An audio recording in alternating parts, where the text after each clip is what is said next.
To the life process എന്നുള്ള മറ്റേ 9th സ്റ്റാൻഡേർഡിൻ്റെ first ചാപ്റ്ററാണ് നമ്മളിന്ന് നോക്കാൻ പോണത്. അപ്പോൾ നമ്മുടെ ഫസ്റ്റ് ചാപ്റ്ററിൽ നമുക്ക് എന്തൊക്കെ പഠിക്കാണ്ട് നോക്കിക്കഴിഞ്ഞാൽ മെയിനായിട്ട് എന്താ മെറ്റാബോളിസം പഠിക്കണം, പിന്നെ അതേപോലെ ഇൻറ്റേർണൽ എൻവിയോൺമെൻറ്റൽ ഹോമോസ്റ്റാറ്റിസ് എന്താണെന്ന് പഠിക്കണം, പിന്നെ plasma membranes and exchange of the substances പഠിക്കാം, പിന്നെ photosynthesis and nutrients, plant services, protections ഒക്കെ നമുക്ക് പഠിക്കാനൊക്കെ ഉണ്ട്. അപ്പോൾ നമ്മൾ ഫസ്റ്റ് ചാപ്റ്റർ ആയിട്ടുള്ള ടു ലൈഫ് പ്രോസസ്സസ് എന്ന് പറഞ്ഞിട്ടുള്ള ചാപ്റ്റർ തുടങ്ങാൻ പോവുകയാണ്. ഇതിൽ മെയിനായിട്ട് പഠിക്കാനുള്ളത് ഇതൊക്കെ ജസ്റ്റ് ഒരു ഇൻട്രൊഡക്ഷനാണ്. അപ്പോൾ ഇൻട്രൊഡക്ഷൻ എന്ന് പറയുമ്പോൾ അവർ പറയണത് എന്ന് വെച്ച് കഴിഞ്ഞാൽ ജനറ്റിക് എഞ്ചിനീയറിംഗ് വഴി ആർട്ടിഫിഷ്യൽ ബാക്ടീരിയനെ ഫസ്റ്റ് കണ്ടുപിടിച്ചു. അത് കാംബ്രിഡ്ജ് യൂണിവേഴ്സിറ്റിയിലാണ് കണ്ടുപിടിച്ചത്. കോളൈനാണ് കണ്ടുപിടിച്ചത്. ഓക്കെ, ജസ്റ്റ് അത് മാത്രം ഒന്ന് ജസ്റ്റ് മെൻഷൻ ചെയ്ത് പറഞ്ഞാൽ മതി. പിന്നെ above is an hypothetical conversation between the natural occurring bacteria and bacteria produce in the lab. പിന്നെ മറ്റേ movements, response, respiration, growth, reproduction etcetera അത് സൈൻ ഓഫ് ലൈഫ്. ഒരു ജീവിക്ക് ലൈഫുണ്ടെന്ന് പറഞ്ഞാൽ ജീവനുണ്ട് എന്ന് പറയുകയാണെങ്കിൽ അതിന് മൂവ്മെൻറ്റ് ഉണ്ടായിരിക്കാം, പിന്നെ റെസ്പോൺസസ് ഉണ്ടായിരിക്കും, റെസ്പിറേഷൻ ഉണ്ടായിരിക്കണം, ഗ്രോത്ത് ഉണ്ടായിരിക്കണം, അതേപോലെ റീപ്രൊഡക്ഷൻ ഉണ്ടായിരിക്കണം. ഇതൊക്കെ ഉണ്ടെങ്കിലേ ഒരു ലൈഫാണ്, ഇതൊരു ലൈഫാണ്, ഒരു ജീവിയാണെന്ന് മനസ്സിലാക്കാനായിട്ട് സാധിക്കുള്ളൂ. അപ്പോൾ സെൽസ് എന്ന് പറഞ്ഞാൽ എന്താ? ബേസിക്കൽ സ്ട്രക്ചറൽ ഫങ്ഷണൽ യൂണിറ്റ്. നമ്മുടെ ഓരോരോ സെൽസ് വെച്ചിട്ടാണ് നമ്മുടെ ഓരോരോ ബോഡി പാർട്സ് ഉണ്ടാക്കിയിരിക്കുന്നത്. അപ്പോൾ സെൽസ് എന്ന് പറഞ്ഞാൽ എന്താ? ബേസിക്കുമാണ്, അതുപോലെ ഒരു ഫങ്ഷണൽ യൂണിറ്റുമാണ് സെൽസസ് എന്ന് പറയുന്നത്.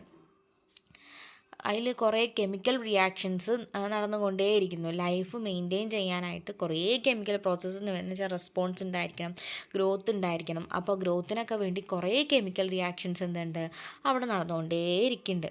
Many molecules are required for the cell structure and cell function. This molecules are formed by the various combination of the elements such as. കുറേ മോളിക്യൂൾസ്, ഇപ്പോൾ ഒരു സെൽസിനെന്ന് പറഞ്ഞു കഴിഞ്ഞാൽ കുറേ മോളിക്യൂൾസസ് വേണം അല്ലേ? അപ്പോൾ ഈ മോളിക്യൂൾസ് എവിടെ നിന്നൊക്കെ ഫോം ചെയ്യണത്? ഈ നമ്മുടെ കുറേ സെൽസസ് കമ്പൈൻ ചെയ്തിട്ട്, കുറേ ഇലമെൻറ്റ്സ് കമ്പൈൻ ചെയ്തിട്ടാണ് മോളിക്യൂൾസ് ഉണ്ടായിരിക്കുന്നത്. അപ്പോൾ ഈ കോമ്പൗണ്ട്സ് അല്ലെങ്കിൽ ഇലമെൻറ്റ്സ് എന്തൊക്കെയാണ്? Carbon, hydrogen, oxygen, nitrogen, phosphorus and കാൽഷ്യമാണ് ഇവിടെയുള്ള മോളിക്യൂൾസ് ആവാൻ സഹായിക്കുന്ന ഇലമെൻറ്റ്സ് ഏതൊക്കെയാണെന്ന് ചോദിച്ചു കഴിഞ്ഞാൽ ജസ്റ്റ് അത് പറയാം. പിന്നെ അടുത്തതിൽ പറയുന്നത് carbohydrates, proteins, lipids and nucleic acid are the basic building blocks of life.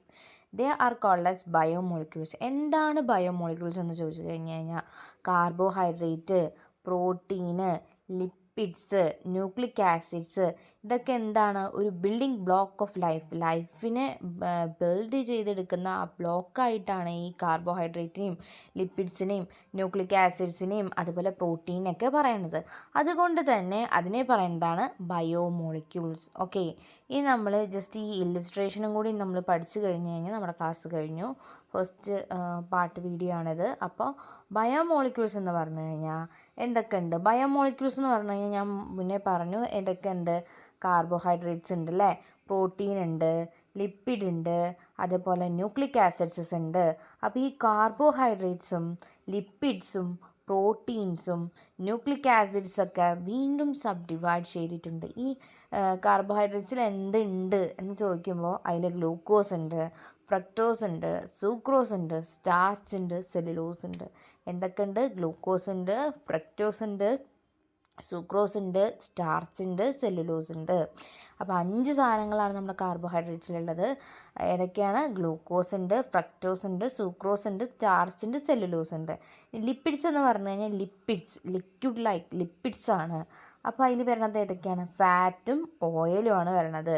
പിന്നെ അത് പ്രോട്ടീൻ്റെ കാര്യം പറയുകയാണെങ്കിൽ അതിൽ എൻസൈംസ് വരും, ഹോർമോൺസ് വരും, ആൻറ്റിബോഡീസ് വരും. പിന്നെ അതേപോലെ ന്യൂക്ലിക് ആസിഡ് എന്ന് പറഞ്ഞു കഴിഞ്ഞാൽ നമ്മുടെ മനസ്സിലേക്ക് ഫസ്റ്റ് ഓടി വരേണ്ടത് DNA and RNA. Nucleic acid എന്ന് പറഞ്ഞു കഴിഞ്ഞാൽ DNA, RNA.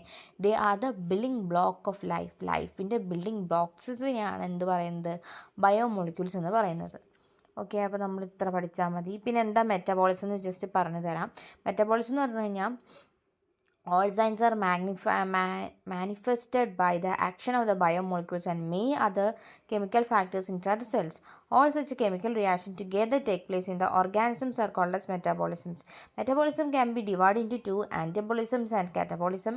Anabolism എന്ന് പറഞ്ഞു കഴിഞ്ഞാൽ കമ്പൈനിങ് മോളിക്യൂൾസ് ആണ്. കാറ്റബോളിസം എന്ന് പറഞ്ഞു കഴിഞ്ഞാൽ ഡിവൈഡിങ് മോളിക്യൂൾസിനെ ബ്രേക്ക് ഡൗൺ മോളിക്യൂൾസിനെ പറയുന്നതാണ് കാറ്റബോളിസം. ആൻഡബോളിസം എന്ന് പറഞ്ഞു കഴിഞ്ഞാൽ എന്താ, കമ്പൈൻഡ് മോളിക്യൂൾസിനെയാണ് ആൻറ്റബോളിസം എന്ന് പറയുന്നത്. അപ്പോൾ എന്താ മെറ്റബോളിസം എന്നുകൂടി പറഞ്ഞിട്ട് നിർത്താം. മെറ്റബോളിസം എന്ന് പറഞ്ഞു കഴിഞ്ഞാൽ കുറേ കെമിക്കൽ റിയാക്ഷൻസും അതുപോലെ തന്നെ കുറേ കെമിക്കൽ ആക്ഷൻസും നടക്കുന്നുണ്ട്, നമ്മുടെ ബോഡിയിൽ നടക്കുന്നുണ്ടെന്ന് പറയുന്നുണ്ടല്ലോ. അത് നമ്മുടെ ബയോമോളിക്യൂൾസാണ് നടക്കുന്നത്. ആ കെമിക്കൽ റിയാക്ഷന് ഒരു ഓർഗാനിസത്തിൽ ടുഗെദർ ആയിട്ട് പറയുന്നതിനെയാണ് എന്ത് പറയുന്നത്, മെറ്റാബോളിസം എന്ന് പറയുന്നത്. മെറ്റാബോളിസം രണ്ടായിട്ട് ഡിവൈഡ് ചെയ്തിട്ടുണ്ട്, ആൻറ്റബോളിസം ആൻഡ് കാറ്റബോളിസം. ആൻറ്റബോളിസം എന്ന് പറഞ്ഞു കഴിഞ്ഞാൽ combines of the molecules combine ചെയ്യുന്നതിനെയാണ് ആൻറ്റബോളിസം എന്ന് പറയുന്നത്. കാറ്റബോളിസം എന്ന് പറഞ്ഞു കഴിഞ്ഞാൽ മോളിക്യൂൾസ് ബ്രേക്ക് ഡൗൺ ചെയ്യുന്നതിനാണ് കാറ്റബോളിസം എന്ന് പറയുന്നത്. അപ്പോൾ ആൻറ്റബോളിസും കാറ്റബോളിസും തമ്മിൽ മാറാൻ പാടില്ല. അപ്പോൾ നമ്മൾ ഇത്രയും ഇതായിട്ട് നമ്മൾ ലൈഫ് പ്രോസസ്സിൽ പാർട്ട് 1 വീഡിയോയിൽ നമ്മൾ എന്തൊക്കെ പഠിച്ചു നോക്കാം. ജസ്റ്റ് ഈക്കോളായി കാംബ്രജിയോണിവേഴ്സിറ്റിയാണ് ആർട്ടിഫിഷ്യൽ ആയിട്ടുള്ള ഒരു ബാക്ടീരിയയാണ് ഫസ്റ്റ് കണ്ടുപിടിച്ചതെന്ന് പറയാം. അത് ജസ്റ്റ് പറയാം. പിന്നെ മൂവ്മെൻറ്റ്സും റെസ്പോൺസും റെസ്പിറേഷനും അതുപോലെ ഗ്രോത്തും റീപ്രൊഡക്ഷനൊക്കെ ഉണ്ടെങ്കിലാണ് ഒരു സെല്ലെന്ന് പറഞ്ഞു കഴിഞ്ഞാൽ അതൊരു ലിവിങ് സെൽസ് ആണെന്ന് പറയാൻ പറ്റുള്ളൂ. ഒരു സെല്ലെന്ന് പറഞ്ഞു കഴിഞ്ഞാൽ ബേസിക്കലായിട്ടുള്ള സ്ട്രക്ചറും അതുപോലെ ഫങ്ഷണൽ യൂണിറ്റിനെയാണ് സെല്ലെന്ന് പറയുന്നത്. സെല്ലിൽ എന്തൊക്കെയാണ്, കുറേ കെമിക്കൽ റിയാക്ഷൻസ് നടക്കുന്നല്ലേ. അതുകൊണ്ട് തന്നെ സെല്ലിന് മോളിക്യൂളായിട്ട് എപ്പോഴും നിൽക്കണം. അതുകൊണ്ട് മോളിക്യൂളായിട്ട് നിൽക്കാനായിട്ട് സഹായിക്കുന്ന ഇലമെൻറ്റിനെ പറയുന്നതാണ് കുറേ എലമെൻറ്റ്സ് ഉണ്ടെന്ന് പറഞ്ഞില്ലേ. അതിൽ carbon, hydrogen, oxygen, nitrogen, phosphorus അതൊക്കെയാണ് എലമെൻറ്റ്സ്.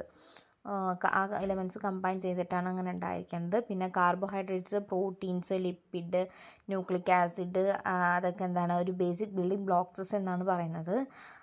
പിന്നെ അതേപോലെ ഈ ബേസിക് ബിൽഡിംഗ് ബയോമോളിക്യൂൾസ് എന്ന് പറഞ്ഞാൽ എന്താ, ഈ കാർബോഹൈഡ്രേറ്റ്സ്, ലിപ്പിഡ്, ന്യൂക്ലിക് ആസിഡ് അതുപോലെ തന്നെ പ്രോട്ടീനൊക്കെ കൂടി ചേർന്നിട്ടാണ്. അപ്പോൾ എങ്ങനെയൊക്കെ, കാർബോഹൈഡ്രേറ്റ്സ് 5 ഉണ്ട്, ലിപ്പിഡ്സ് 2 ഉണ്ട്, പ്രോട്ടീൻസ് 3 ഉണ്ട്, ന്യൂക്ലിക് ആസിഡ് 2 ഉണ്ട്.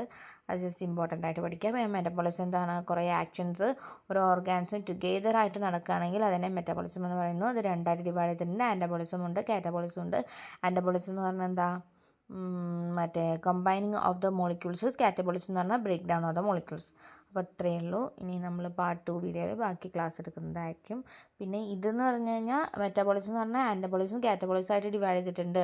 ആൻറ്റബോളിസം എന്ന് പറഞ്ഞാൽ എന്താണ്, combining of the cells. Catabolism എന്ന് പറഞ്ഞാൽ break down of the proteins എന്ന് പറയുന്നു.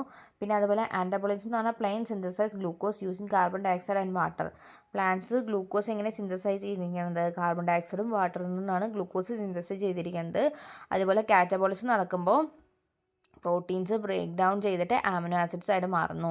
കാറ്റബോളിസം എന്ന് പറഞ്ഞാൽ ബ്രേക്ക് ഡൗൺ ആണ്. ബ്രേക്ക് ഡൗൺ എന്ന് പറഞ്ഞു കഴിഞ്ഞാൽ പ്രോട്ടീൻ ബ്രേക്ക് ഡൗൺ ആയിട്ട് ആമിനോ ആസിഡ്സ് ആയിട്ട് മാറുന്നു. ആൻറ്റബോളിസം ആണെങ്കിൽ ഗ്ലൂക്കോസ് എവിടെ നിന്നൊക്കെ സിന്തസൈസ് ചെയ്യുക, കാർബൺ ഡയോക്സൈഡും വാട്ടറും കൂടി കൂടുന്ന സമയത്ത് ഗ്ലൂക്കോസ് ഉണ്ടാവുന്നു. അതിനാണ് ആൻറ്റബോളിസം എന്ന് പറയുന്നത്. Okay, then thank you for watching and have A nice day.